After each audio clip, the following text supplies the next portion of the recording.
thank you, Cass, for coming over and speaking about what you do. I know you're very passionate about the charities in general, and particular So They Can. And it's amazing job that you're doing. And I thought maybe with this interview, I would be able to reach out to a lot more people out there, sharing your story, sharing the story of the needy people out there, and sharing the story of how we, living this beautiful part of the world, can share and contribute to their journey betterment. And education is one of the best ways. So it will be great for us to listen from you directly. So Cass, before we get there, would you mind sharing about your background first? I'm born in New Zealand, and I was educated here in New Zealand for my primary and secondary, and then I went and did my undergraduate law degree here in New Zealand. I did law and a BA in political science, and then I did the Aussie Kiwi thing and put my backpack on and traveled the world. And I ended up in London and decided I wanted to do my master's. They had a wonderful master's program there at King's College at London University, which was medical law and ethics, master's degree. I actually ended up working in corporate law for a while. I was legal counsel for 5 hospitals back here in New Zealand. So I worked on the floor in intensive care and in pediatrics, just supporting doctors, patients, families through medico-legal issues. Wonderful. And just like a typical Kiwi, typical Aussie, in our 20s, we go for backpacking. So you choose to go to Africa by sounds of it. So tell me about your experience in your backpacking. I literally finished my last exam and that afternoon jumped on a plane for my ended up being 5 years of experience. And yeah, I'd really traveled the world. I traveled throughout Asia and Europe, and then I ended up in Africa and totally fell in love with it. Yeah. Had my backpack and not a lot of money, but I spent probably close to 8 months traveling from Rwanda down to Cape Town and just meeting the people. And I just loved everything about Africa. Everything's just bigger and more realistic and in your face, but that sounds like a derogatory term. But the scenery is huge and the people are just full of life and light, and animals are amazing wherever you go. So you always had that great slightly heightened feeling of being alive, and I totally loved it. So yeah, that's when I fell in love with Africa, when I was about 23. And while going through the website, I came across this mention of the movie Hotel Rwanda. And I believe that you actually mentioned in one of your TED Talks as well about the movie. And I'll be keen to know, when did you see that movie and how you were able to relate that movie with the backpacking trip that you had then? I moved to Australia and was up in the middle of the night one night with my then third little child. He was about 6 months, and I was doing the 2 o'clock in the morning thing, and I turned the television on and Hotel Rwanda was just starting, that film. And I watched it, and I'll never forget actually that feeling of just feeling so despondent with the harshness of some people's lives when I had all that I had and the security of living then in Sydney. And so I got up the next morning and I went for my morning run. And I was running along there, and I said to myself, I'm just going to keep on running until I've come up with some solution to, in reality, probably alleviate my guilt of what I'd seen in that film. And it was during that run that I came up with this concept. I called it Eat So They Can. And it was a global dinner party with my friends who were at that point living all around the world. And I said to them, let's all have a dinner party on the 20th of September that year. And rather than people bringing food, just ask them to bring a donation. And we ended up raising about $25,000 from that. And I took that money back to Africa. And that's when I met these internally displaced persons who were the result of the very analogous to the Rwandan genocide that I'd seen in that film, Hotel Rwanda. In 2007, the Kenyan elections were held, and one tribe a week before elections came down and looked to massacre the other competing tribe so that they literally didn't have enough people to vote. And it resulted in 600,000 Kenyans fleeing from the west of Kenya to the east of Kenya as a result of that violence. And they then became known as the IDPs, or internally displaced persons, because they were pretty much refugees, but refugees who were citizens of that country of Kenya. So when I arrived about 18 months later to Kenya to look for a project to spend the money that we'd raised from that Eat So They Can first fundraiser, I was faced with a number of these IDP communities and camps. They were all given tents from the United Nations, and it just looked like big refugee camps that I used to see as a child from the Middle East, but it was in Kenya, and they were Kenyan citizens in their own country. So that was quite harrowing, and that's when So They Can began, really. Wonderful. So from eat they can to so they can, from food to education. That's amazing, amazing, because we all evolve, and certainly education is like, it's more about the source, that we solve the problem at the source, then things will automatically take care of them. I'll be very keen to hear about your views on education and why it's so important, even compared to the food, because that's a basic necessity as well. So what's your take on that? Yeah, it's interesting, actually. It's the difference between that concept of the fishing line and the fish, I suppose. But in saying that, we do use what we call our feeding programs. We work with the communities to provide lunch at the schools that we work with, which isn't really a handout or an aid. It actually supports the education, because a number of our students, when we didn't have this feeding program going on at the schools, they would pass out in the classrooms because they're walking up to 8 to 9 kilometres, these primary school little kids, a day. And so they would end up coming into the classrooms and they would pass out, so they wouldn't be able to learn from that lack of food. And we provided breakfast and lunch, and the children stopped passing out. But also then we discovered that we were getting a lot more children coming to school, because the parents were aware that if they came to school, they got fed, and the small amount of food that they had as a family could then be distributed amongst the other children that weren't at school. So whilst food can be seen as a sort of band-aid and an aid, when combined with education, it's very powerful. Certainly, I have never believed more than I do now in the power of education to not only change the poverty cycle for the individual, but also to change the world. I mean, David Attenborough, as an example, from an environmentalist, he talks of educating girls as one of the 4 key components to saving the planet. And Julia Gillard constantly talks about the power of education and the need to ensure that particularly our girls around the world are educated, because then that stops the population increase with the educated girl. And it also, there's a lot of research around girls being the ones that sort of look after the planet and go into careers that look to support and stop the sort of the suffering that happens in the world. And also, just on a personal level, for the individual, there's an extreme difference between a child that's had 2 or 3 years of education and a child that's got to the end of secondary school. Their earning ability, their ability to support their children, and the environment in which they live, in the country in which they live, is extreme, the gap between the two. So yes, I am a very strong believer in education. It really is the solution to poverty, also to environmental and other social issues as well. Thanks for sharing that, Cass. And looking at your own journey, because we have spoken in the past a bit more in detail, you have taken more of an active approach. We have seen lots of people across the globe have seen that movie and have seen what really goes on in Africa, but you have chosen to go the path of taking it head on by founding this charity and letting go your career behind you to start something so noble, so gracious. And not many people are able to do that at the same time. And yet there's a will. So for example, like, I really want to contribute and do something. Now, my question to you is it like doing directly versus doing indirectly? How do you feel about it? Because not everyone is in the position to do. I understand. I feel very strongly that there's no difference, actually. I am fortunate enough to be in a situation where I get to be involved in the implementation of the work that we do, but I strongly see the organisation we have, so they can.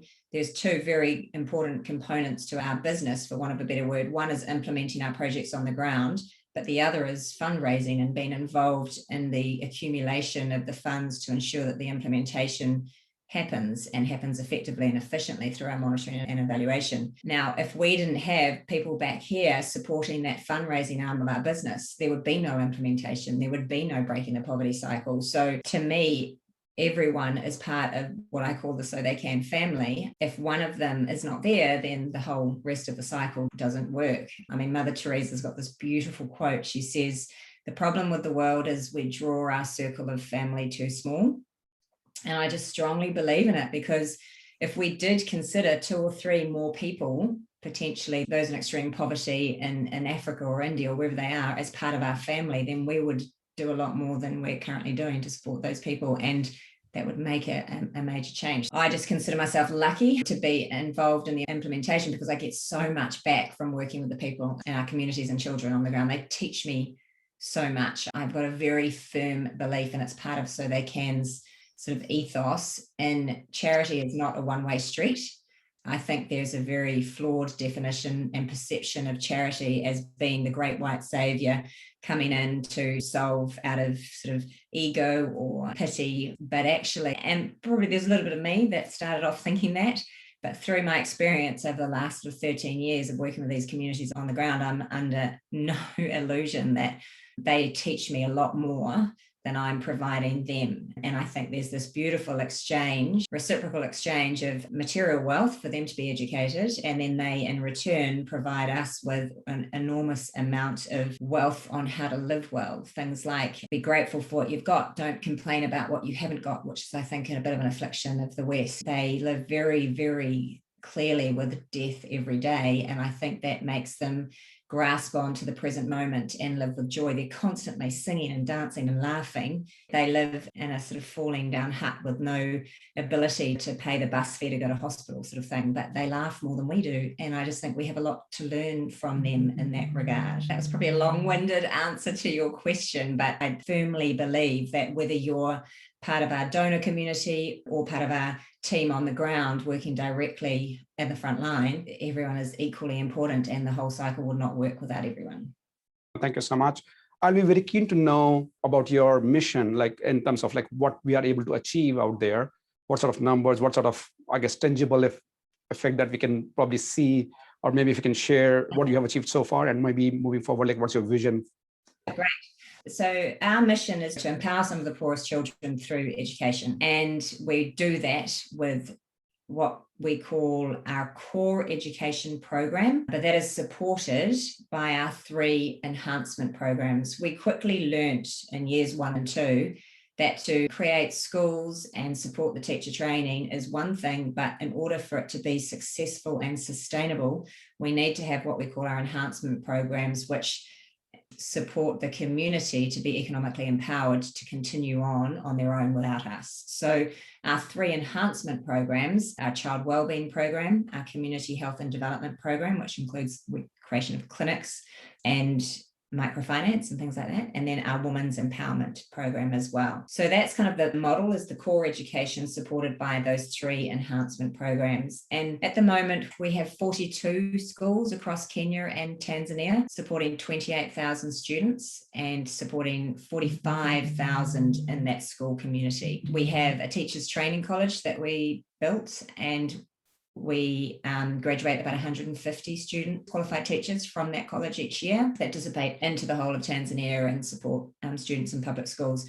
We work only in the public school system because we just firmly believe in supporting the poorest of children, but also because we have very strong government relationships, and fundamentally we believe that the governments should be involved in these solutions for their countries. We have probably a unique point of difference for us is our private-public partnerships. So we're the only NGO to have a private-public partnership and a memorandum of understanding with the Tanzanian government in education for our teachers college and our schools there, and similarly the same in Kenya. So we work very closely with our whole community group, from the parent community to the chiefs of the villages to the local government departments, right up to the national government, members of parliament and governors in both countries, in Kenya and Tanzania.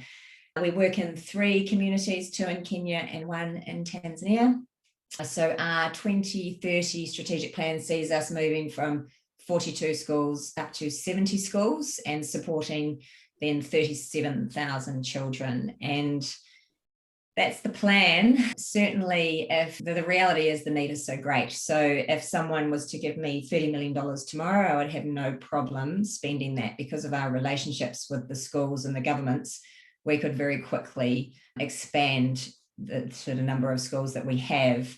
From a capacity point of view, we have an amazing 100% localized staff on the ground in Kenya and Tanzania. So they're all national. So when, for example, COVID hit, a lot of other NGOs had to pull out their expats and sort of their development work stopped, whereas ours hasn't. It's just expanded into COVID prevention strategies, because of our amazing local managers on the ground that we have over there. Our teachers training college is now ranked 1st out of the whole of 79 colleges in the whole of Tanzania.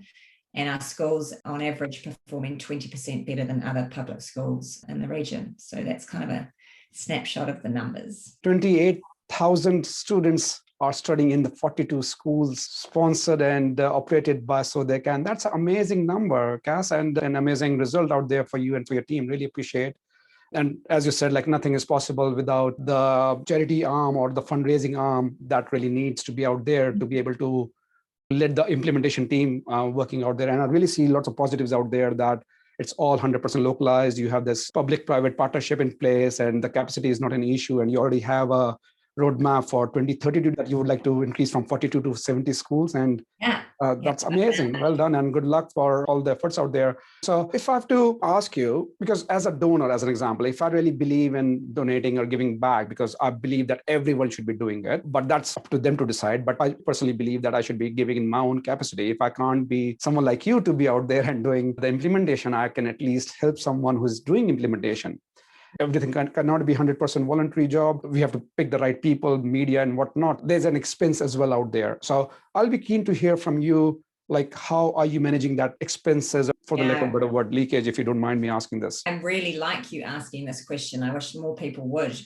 We're incredibly transparent about all of that. I mean, when I started this organization up, it was, my friends, I was asking for money. So I was constantly conscious of the need to efficiently spend that money. So it's a good question. In our annual report, it's all there as well on the website. We are at 14% as our administration costs, and we have another 4% that we'll spend on fundraising. So potentially putting on events, employing a sort of an event manager or a social media manager or something like that. So we sit just under 20%. It's really hard to compare that with other NGOs and I wish there was some sort of regulatory consistency of reporting of this, but some people will just report administration and they won't sort of include the fundraising in the overall percentage. So it's hard to compare apples with apples, but we just want to do what we feel is the most effective way of getting most of the dollars over onto the ground. We ran as a voluntary organisation for the first 4.5 years, so none of us took any salaries. And then we sort of got to the point where we were getting a little bit more noticed, and I can remember sitting down with one of the larger family foundations in Australia, and they asked me about it, the question you've just asked me, and I very proudly said, oh, we're 100% voluntary. And she very kindly looked at me and she said, you'll never get our money if you're 100% voluntary. You won't be able to sustain it. The money that we put in won't be sustainable. And then she went through the process of mentoring me to move on to a more business type approach. And I'm really grateful for her for that, because if we can't recruit good staff to ensure that we raise good money, then we won't be doing the work and the impact on the ground that we're currently doing. Last year went through a long and fairly painful but really helpful 2-year process with the Department of Foreign Affairs and Trade to apply for accreditation with DFAT in Australia. And we got DFAT accreditation, and we're one of only 50 of the 800 international charities in Australia that has that accreditation. And it's a very arduous process, and it hopefully gives people confidence that the auditing has been done to demonstrate that we efficiently, effectively, and compliantly raise and spend money. Awesome. Look, by sounds of it, like 14% admin cost and everything being transparent out there in the annual reports, to me, that's a very good tick, and knowing what really is going on with my $100 when it goes to your charity. So that's a very good confirmation over there. Now, I'll be very keen to know as well, like if I, for example, if I put $100, what actually it means to a student or a community out there in Africa, because it's hard for me to even realize it. I love this question too. I can remember being very blown away when I was comparing what money can buy over there, for example. So I'll give you some examples. So $4 will feed a child. So the lunch and the breakfast program that I spoke about before, and how important that is for keeping children from passing out and also keeping them at school. $4 will feed a child those 2 meals, which is their only 2 meals they'll get, because they don't get fed at home, even during the weekend, because they have those meals, for a month, which is quite incredible. And then moving up the scale slightly. So for $600 a year, you can sponsor a child that will provide for all their textbooks, stationery, a component of their uniforms at the school, clean water at the school, the pre-primary, so what they call early childhood development teachers, the salary that we pay, their examinations that have to be paid for over there that they sit. Going up further, it's about $15,000 to build a classroom that will educate. We have 40 children, which is small, in a classroom over there in our schools. So that will educate 40 children a day, plus through our Women's Empowerment Program, microfinance program, it educates about 30 women every evening on basic business skills, and we mentor them through loans. I once asked the Australian government how much they budget to build a public school classroom in Australia, and it was $300,000. So the economies of scale are quite extreme. $10,000, you can drill a bore at one of our schools. We're trying to get 14 bores in 14 of our schools at the moment, and the ripple effect of that $10,000 constantly blows me away. It means that a school of potentially sort of 700 to 800 children will have clean water. So it also means that every student takes a bucket of water home, so their school parent community gets clean water so that they can cook meals without their children getting sick, there's so many deaths from very avoidable diseases over there due to water.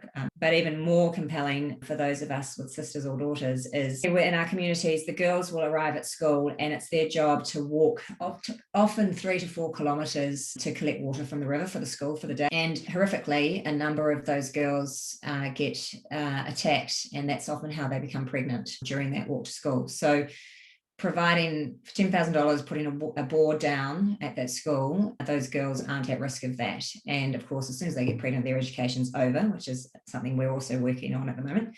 And then fourthly, the impact of that $10,000 bore is that girls in our schools, when they have their period, because they've got no capacity for sanitary products over there, they just don't go to school. So they miss a week of school every month. And through the bore, it means, because we have created sanitation washable pads, they can, with the clean water at school, they're able to go to school and not miss, a quarter of their schooling. So phenomenal impact is what I'm trying to say with how far the money goes over there. Wow, that's a long way. Like what I've been just trying to take notes as we were speaking. So $4 education, or rather 2 meals for the kid for the whole month.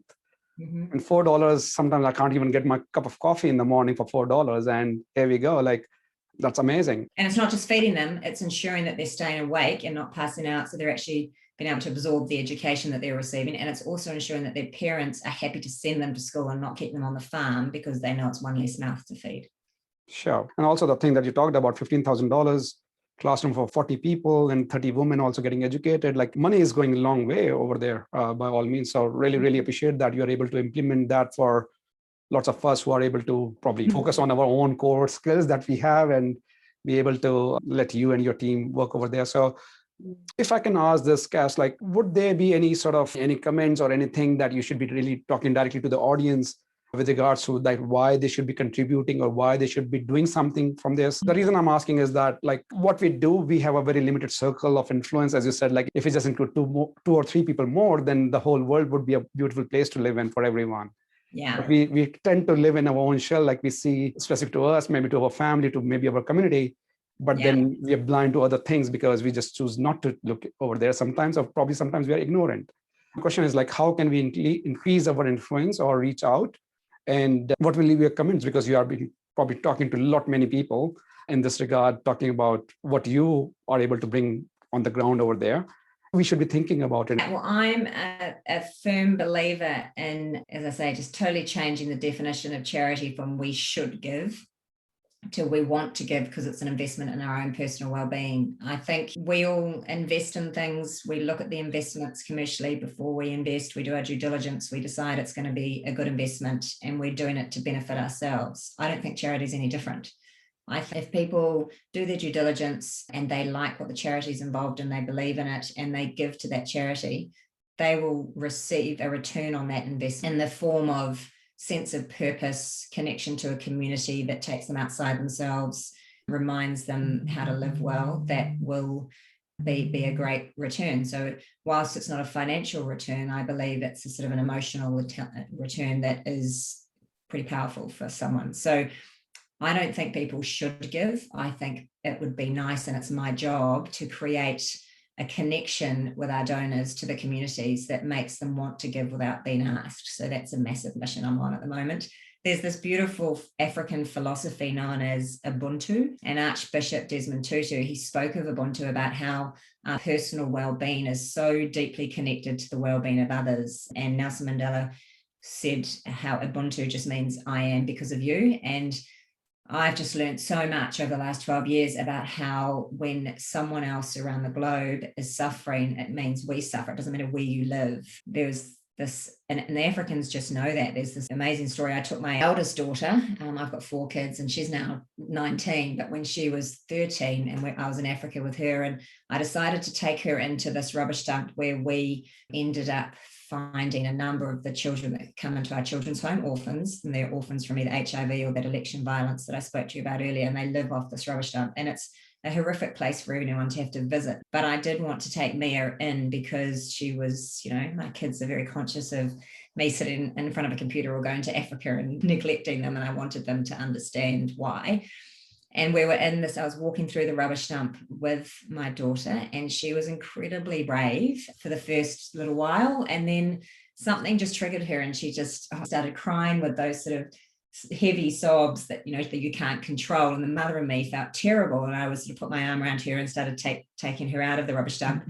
And then I suddenly saw all these people from the rubbish dump, the community that lived there, mothers, children, coming up to us, and they had stools and they wanted me to sit down, and they were bringing their very precious cups of water, and they were giving this water to Mia, and they just needed her. I could see on their faces that concept of compassion and Ubuntu, of you're upset and we're suffering because you're suffering, and so we need to give to you to stop us suffering. And it was just such a clear example to me of that concept of Ubuntu. And I suppose, and it did mean they started singing and dancing with her, and she cheered up. But it was just that ability for people with nothing materially to give so much emotionally that made them feel better. And I think there is a very real lesson for us to learn in that. If we give to another community outside of ourselves, we're going to receive so much more back. So I suppose when you talk about why people should give, my fundamental answer is not even really to help. They should just give because it's going to make their lives better. I firmly believe that, and I've lived it. And I take very wealthy people over there who go, these people are happier than my community, and they come back happier for being connected to them and involved with them. So that's my mission, is to get that, to change that definition of charity from that one-way street to the reality of a reciprocal partnership that I've experienced. Wonderful answer. I personally myself also believe in karma, like whatever we are doing, it will come back, but we are not doing it for the sake that it should come back. It's like selfless giving. It's just the best thing that we can give. And the gift of education, and that to like someone who is so much in need.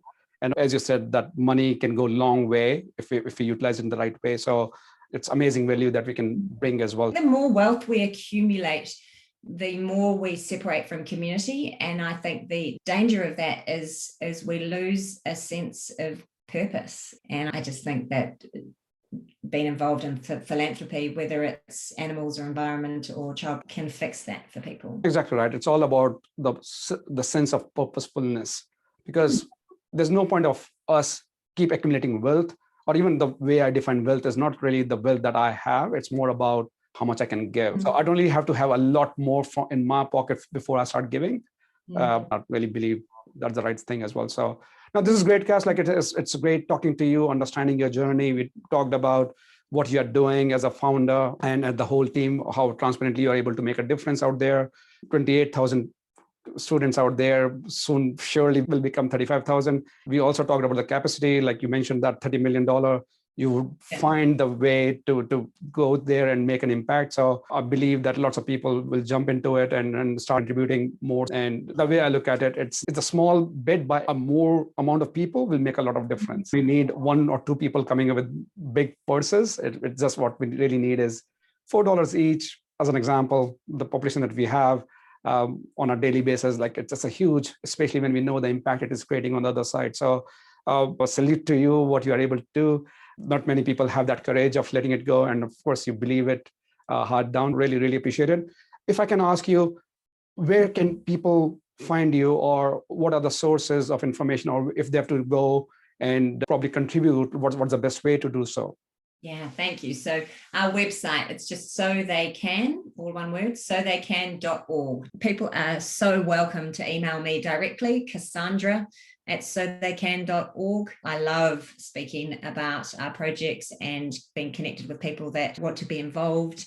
Donations are phenomenal. You could sponsor a child or a family or a school, or you could donate if you want to put a bore down or anything like that, a water bore. But also we just love the sort of brains trust of people that might go, I might not have the ability to donate at this point, but I can give some time or some advice. I'm very conscious of I don't know what I don't know, and it takes a village to raise a family. So if anyone's just interested in learning more, they're very welcome to email me directly and we can set up a time to talk. This is great. If I can ask maybe one more last question, maybe I guess the last question, you said that it's not just about the funds. It's also about, I guess, first of all, on the fund side, like it can be very much delegated or sponsorship of a child, school, board. I'll be very keen to know a bit more about that. And also, other than the funds, like what exactly are the ways that someone can choose to get involved in one way or the other? So you mean rather than donations, you mean? Yeah. Helping just to spread the word. I speak monthly with a group that I call my champions of change around the world. We just zoom in. I give them a sort of up-to-date and more directly connected update on what's going on, like so good stories and bad stories. And then they go out and they sort of talk about that and spread the word a little bit about that. And they encourage people to sponsor children with us. There's those kind of forums that we have as well. People that might say, I've got some fundraising skills that I can help you with, or some website design skills, or I'm desperate at the moment to create this app. I've got this concept of an app I want to do. So anyone that knows how to do that, basic, don't be shy of going, this is what I do, how can I help? This is great. Hopefully somebody might step up and say that, at least for an app as an example, because I know you probably will try to get you in touch with them or the other way around. Cass, it has been a great pleasure. Again, for the benefit of others, like it's So They Can is not for profit organization committed to empowering children living in poverty through education. And the reason, because every child matters. Wonderful words. And thank you so much for your time, Cass. Like really, really appreciate it. And speak to you soon. Thank you. Thank you so much.